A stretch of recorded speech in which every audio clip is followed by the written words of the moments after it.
You ask Tiger to solve. This deals with linear equations with one unknown.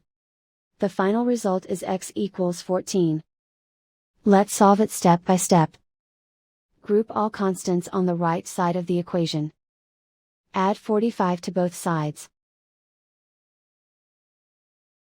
Simplify the arithmetic.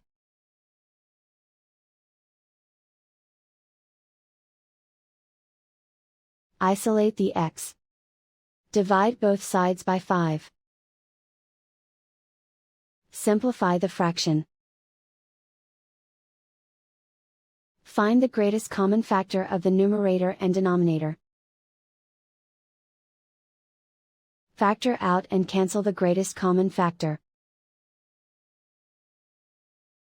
And so the final result is x equals 14.